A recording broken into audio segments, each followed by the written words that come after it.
UMLA ke Jawai mawailat mikishin lah haka artadek jamang ulapan long ke jing jurep ya ke jing pentrei ki surak haka leng kishnang buper hapo ka tu Jawai constituency.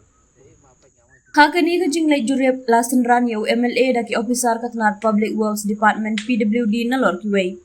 Kishnong kiba pentrei ki surak ki kentup ka niriang Madur Mukla Jawai bypass Salaro bat kishnong yalong. Uwailat mikishin lah hadian ke jing jurep upen pau ke jing kemen bansaki bagi kam kilaya syakmat.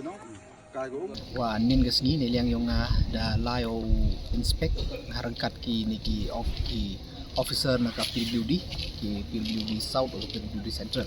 Ada lai le ya ki inspection ni pak kamada kan mo pi hepor wa bu mono wa wai ya ka bu mono rim ya ka tai ka yam siang shopping complex pembana le wa yo sanction ni tai surok ke per po constituency ki nga. Ta hetu por da hadin itu da mun nin lai inspect to da dep kut tendar da yo da allotment da dep ta kam da sedang go ta da lai yo ta gi chnong yo lai nin to da nadu chnong ni riang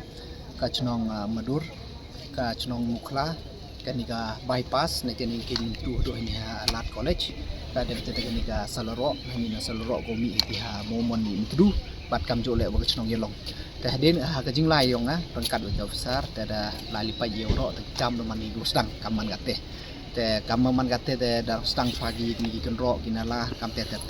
bat kam jole de le du scrap yo ni warim dem te yo siang di no yo sedang siang morea nang wa kwa yu ilat ha kanika liur yo rap chong tumu yo rap scam tu sorop kanai te da ho em ke concern yo le ni sniar ni ba em di kat ni ki sen dalang no dua sniar pia ke ni kam yo da lali paju ya uniu o bypass ni ta kwa o assure ya ki le ta da lain nin da kam no man go sedang hi ke kam te korpa da iki pajba kan yo iki lok jog man pi ya cha ta kam no man go sedang da sedang ki kre iki ni ki kan ro ki ro dan te ni muslim dia sudiang no iki muria kam te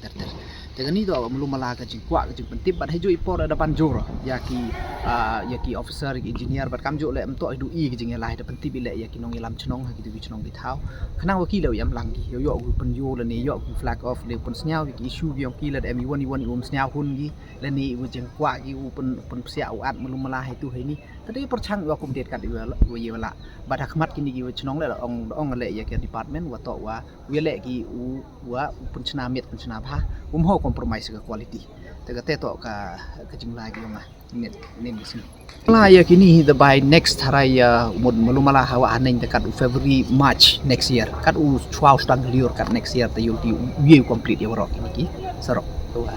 tu de dep kanan tu